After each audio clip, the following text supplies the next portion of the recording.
Friends, आज हम discuss करेंगे एक बहुत ही बेस्ट सुपर इंडिकेटर्स की, जो बहुत ही अच्छा रिजल्ट है इसका बाई सेल की। और आप इसको गोल्ड में यूज कर सकते हैं। ज़्यादातर गोल्ड में ये टेस्ट किया हुआ है, चेक किया हुआ है। तो चलिए, इंडिकेटर कौन सा है, तो वीडियो को लास्ट तक देखिएगा कि कैसे यूज करना है, इंडिकेटर कौन सा है, क्या है सेटिंग्स, किस तरह से यूज करनी है। तो फॉलो रूल क्या करना है, चलिए मैं बैक टेस्ट लगा देता हूँ। आपको दिख रहा होगा इंडिकेटर ही बेस्ट, आपको दिख रहा होगा कितनी बाई सेल मिल रही है अच्छी। तो हम कोई भी यहाँ से बाइट सिग्नल कोई भी यहाँ से लगा लेते हैं, स्टार्ट से कर लेते हैं। तो यहाँ पे लंबी बाइंग ही चल रही है। अब यहाँ पे हम कंडीशंस आपकी क्या रहेगी बाइंग सेलिंग की जो है। अब यहाँ पे जैसे मार्केट यहाँ पे सेल का सिग्नल दिया, तो सेल के सिग्नल देने के बाद आपको यहाँ पे क्रॉस होने का वेट करना है। अगली जब कैंडल क्रॉस हो, आपको एग्जिट कर जाना है। और ये हमारी जो ऊपर की लाइन है, ये हमारी स्टॉप लॉस लाइन रहेगी। तो जब हमारा इसका स्टॉप लॉस लाइन को टच करेगा, आपको यहाँ पे एग्जिट कर जाना है इस स्टॉप लॉस लाइन के पास टच होते ही। तो हमारी मान लीजिए आपने एंट्री यहाँ पे बनाई, एंट्री हमारी यहाँ पे बनती है। तो हमारा जो ये एसएल बनता है, ये लाइनिंग यहाँ पे है, एसएल आपका यहाँ पे हो जाएगा लाइनिंग के पास। अगर लाइनिंग आपकी नीचे आती जाएगी तो आपको एसएल को उसी हिसाब से मेंटेन करते हुए चलना है इसमें, यहाँ पर बाई सेल की कंडीशंस में। तो अब यहाँ पे आपको रिजल्ट अच्छा मिलेगा अगर यूज करते हैं बेस्ट तरीके से करने के लिए इंडिकेटर्स का। तो अच्छा, तो अब मान लीजिए आपने यहाँ पे एंट्री बनाई, एंट्री बनाई तो आपको जितनी एंट्री बनानी है, स्टॉप लॉस आपका रखना है। तो स्टॉप लॉस हमारा यहाँ पे कितना बन रहा है, 77 से लेकर 89। तो इतना नहीं रखना है, ये स्टॉप लॉस इतना हिट नहीं होगा जल्दी। तो आपको अगर इतना कैपेसिटी है तो रख सकते हैं इतना स्टॉप लॉस। 77 से 12 पॉइंट का है, तो 12 पॉइंट की जगह यहाँ पे इसी कैंडल का रहेगा। काफ़ी लंबा जब हो जाए तो आपको इसी कैंडल का स्टॉप लॉस रख लेना है, इतना ध्यान रखना है। अगर स्टॉप लॉस आपका ज़्यादा बनता है तब, अगर स्टॉप लॉस ज़्यादा नहीं बनता है तो इसी कैंडल लाइन के पास रख सकते हैं। अब यहाँ से हम स्टॉप लॉस इसी कैंडल पर रखते हैं, तो यहाँ से 9 पॉइंट का हमारा एसएल बनता है। तो 1:2 का टारगेट यहाँ पे लेके चलेंगे। तो 1:2 का टारगेट तो हमारा यहाँ से 18 पॉइंट का हो जाएगा। 18 पॉइंट का मतलब यहाँ पे 60 के आसपास टारगेट हमारा। तो 60 का जो टारगेट हमारा यहाँ पे बनेगा, 60 का, यहाँ पे 60 का टारगेट तो हमारी यहाँ पे आई थी, प्राइस सस्टेन हुई थी, यहाँ तक आई थी 63 तक आई थी। तो अगर आपके पास 63 तक आती है प्राइस, तो यहाँ पे आपको एग्जिट हो जाना, क्योंकि यहाँ से ले आपको अगर 1-2 पॉइंट का गैप अंतर होता है तो आपको यहाँ पे एग्जिट हो जाना है, क्योंकि आपको यहाँ से लेके 13 पॉइंट मिल रहे हैं। तो आपको 1:2 का पूरा एकदम कंप्लीट लेके नहीं चलना है। आप अपने इस यहाँ पे अपनी पोजीशंस को यहाँ पे स्क्वायर ऑफ कर सकते हैं, या तो अपने अब यहाँ पे जो आपका एसएल है, एसएल को यहाँ से मॉडिफाई करके यहाँ पे एसएल को ला सकते हैं इस कैंडल के आसपास। अब यहाँ पे देखिए, एसएल अगर नहीं लाते तो फिर यहाँ पे आपकी अगर पोजीशंस नहीं काटते, यहाँ पे नहीं लाते, तो यहाँ पे बाई का सिग्नल देती है वापस रिवर्स होके। तो मान लीजिए आपने एसएल यहाँ पे सेट किया, एसएल यहाँ पे सेट किया, तो आपके यहाँ पे लॉस नहीं हुए, क्योंकि आपने एंट्री बनाई यहाँ पे, तो कॉस्ट टू कॉस्ट आपका यहाँ पे एग्जिट हुआ। तो यहाँ पे इससे होता है कि कॉस्ट टू कॉस्ट एग्जिट, तो आपको लॉस नहीं होगा, यहाँ पे ये है। अब यहाँ पे इसने बाई की एंट्री दी, तो बाई की एंट्री के बाद नेक्स्ट कैंडल पे यहाँ पे एंट्री बनाएंगे। तो मान लीजिए आपने अपने एसएल को यहाँ पे अगर एंट्री यहाँ पे नहीं प्रॉफिट बुक किया, तो आपके यहाँ पे कॉस्ट टू कॉस्ट एग्जिट हो गए। तो जब भी कॉस्ट टू कॉस्ट होगा, नेक्स्ट सिग्नल पे आपको अच्छा रिजल्ट मिलेगा। तो जब भी यहाँ पे हमारी एंट्री बनेगी और हमारी जो यहाँ पे भी लाइन काफ़ी हो रही है, तो यहाँ पे एसएल यहाँ पे सेट करेंगे। इसका देख लेते हैं एसएल कितना बन रहा है, 95 से लेके 83, तो 12 पॉइंट का, तो 24 पॉइंट का हमारा टारगेट हो जाएगा। तो 24 पॉइंट का टारगेट हमारे यहाँ से लेकर हो जाएगा वो 15 से लेकर 19 के आसपास। तो 19 के आसपास हमारा टारगेट। तो आपको इतना नहीं रखना, 1:2 का लेके चल सकते हैं। उससे पहले अगर आपको पोजीशन होती है तो वहाँ पे स्क्वायर ऑफ आपको कर देना है। और अगर यहाँ पे आपने मैंने एंट्री बनाई, एंट्री बनाने के बाद अब मार्केट एक कैंडल जब ऊपर गई, तो अपने इस एसएल को यहाँ पे ट्रेल कर सकते हैं, वापस अपनी बाइंग पोजीशन पे ला के यहाँ पे छोड़ दीजिए।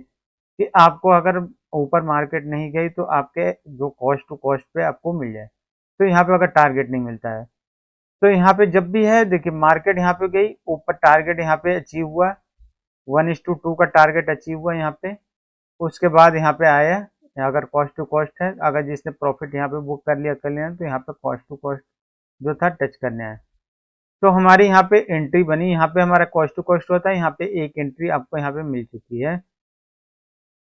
अगर यहाँ पे होल्डिंग पोजीशंस में रहेंगे तो होल्डिंग पोजीशंस में आप लंबे टाइम में अगर एसएल नहीं लगाते हैं तो आपको क्या करना है, जब भी ये सिग्नल देगा बाई के साथ तुरंत ही या तो सेल का सिग्नल आ जाएगा या तो सेल के बाद बाई का सिग्नल आ जाएगा, तो आपको वहां पे एग्जिट करना अगर लंबे पोजीशंस के लिए बैठना है तो।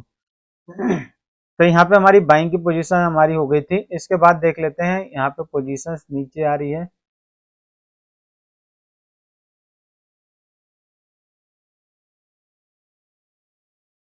तो हमारा ये जो ट्रेंड कैचर है यहाँ पे एग्जिट हो जाना है। यहाँ पे दिया ना ट्रेंड कैचर को, इसने टच किया, टच करते ही यहाँ पे एग्जिट हो जानी है एसएल लाइन। तो अब यहाँ पे देखते हैं मार्केट थोड़ा फास्ट कर लेते हैं, सिग्नल कब देगा, सिग्नल हो सकता है लेट काफी दे। मार्केट अब यहाँ पे साइडवेज सी पूरी हो गई यहाँ पे इसके साथ। अब जब नेक्स्ट सिग्नल आएगा अब उस पर हम बात करेंगे नेक्स्ट सिग्नल के पास जब भी। तो यहाँ पे देखते हैं हमारी बाइंग की पोजीशन में ये अभी चल रहा है, बाई की काफी लंबी बाइंग की। तो एक पोजीशन और देख लेते हैं, फिर इसको अब चलिए पोजीशंस आपको मैं बता दूंगा। पहले इंडिकेटर्स बता देता हूँ कौन सा है और सेटिंग्स क्या है उसकी सेटिंग्स। इसके बाद एक आध और बता दूंगा, इसको चेक करिएगा, बैक टेस्ट करिएगा आप पहले, उसके बाद इसको यूज करिएगा। तो ये गोल्ड पे बताया मैंने, टाइम फ्रेम जो रखा हुआ है 5 मिनट का रखा हुआ है। और जो इंडिकेटर्स है मैं इंडिकेटर्स बता देता हूँ। तो यहाँ से मैं इंडिकेटर्स को हटा देता हूँ। इंडिकेटर को हटा दिया, आपको इंडिकेटर सेक्शंस में आना है और यहाँ पे टाइप करना है super trend short only 1 hour plus filter EMX ADS. ये देख लीजिएगा ध्यान से, इंडिकेटर्स का नाम है। इस पे आपको क्लिक करना है।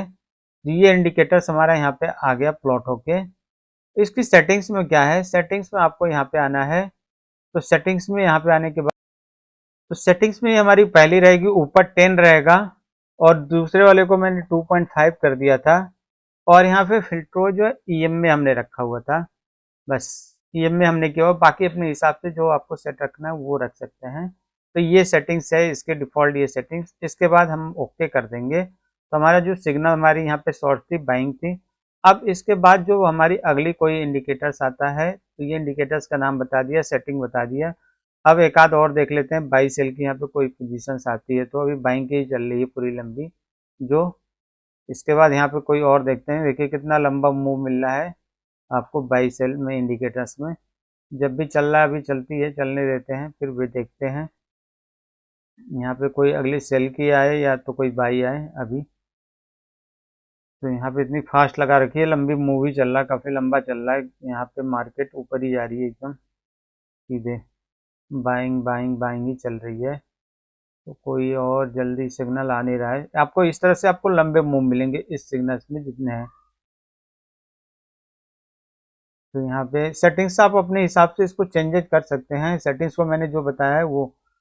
अब यहाँ पे देखिए सिग्नल इसने दिया शॉर्ट्स का, यहाँ पे दिया शॉर्ट्स के बाद यहाँ पे कोई कैंडल यहाँ पे सस्टेन नहीं हुई, कैंडल वापस यहाँ पे सस्टेन आपको वेट करना है सस्टेन होने का। यहाँ से देखिए वीक बना के रिवर्स हो गई, तो यहाँ पे वेट करना आपको, इसको कोई क्रॉस होने पर कि यहाँ पे कोई कैंडल क्रॉस होकर सस्टेन हो, उसके बाद एंट्री बनानी है। तो यहाँ पे हमारी कोई अभी एंट्री बनी नहीं, कोई क्रॉस नहीं किया तो वापस ही चल रहा है यहाँ पे। तो आपको यहाँ पे इतनी देर के बाद आपको यहाँ पे एंट्री अब नहीं बनानी है, कोई नया सिग्नल आएगा उसके बाद आपको एंट्री बनानी है। यहाँ पे 2-3 कैंडल 4 कैंडल के बाद आता तो आप एंट्री यहाँ पे बना सकते हैं। अब कोई अगला देख लेते हैं, सिग्नल आ जाता है तो उसके बाद हम देखते हैं। क्योंकि ये जो हमारी एसएल लाइन है, अगर एसएल लाइन को फॉलो करते हुए पोजीशंस में चलेंगे तो आपको यहाँ पे बेस्ट रिजल्ट मिलेगा। जब भी क्रॉस करके इसको ऊपर की साइड में टच करके निकलेगी तब आपको यहाँ पे एग्जिट हो जाना है वापस, क्योंकि यहाँ पे फिर वापस पोजीशन। अब यहाँ पे देखिए बाइंग की दिया, बाइंग के बाद हमारा यहाँ पे कोई क्रॉस नहीं हुई थी, क्रॉस यहाँ पे हुआ हमारा, कैंडल का क्रॉस यहाँ पे होके सस्टेन हुई, ये कैंडल सस्टेन हुई। तो एसएल आपको यहाँ पे, क्योंकि काफ़ी लंबे टाइम के बाद है तो एसएल आपको यहाँ पे छोटा सा एसएल रखना है, कितना है तो यहाँ पे 40 से लेके आपका 38 पॉइंट का, तो 16 पॉइंट का टारगेट, तो 16 पॉइंट का यहाँ से 56 का टारगेट। तो 56 का टारगेट आपको यहाँ पे इसी कैंडल पे तो अचीव हो गया था, यहाँ पे इस कैंडल पे जो था मेन, इसी कैंडल पर यहाँ से गया मार्केट ओपन, यहाँ तक चली गई इसके बाद। तो यहाँ पे 1:2 का टारगेट यहाँ पे अचीव हो गया आपको।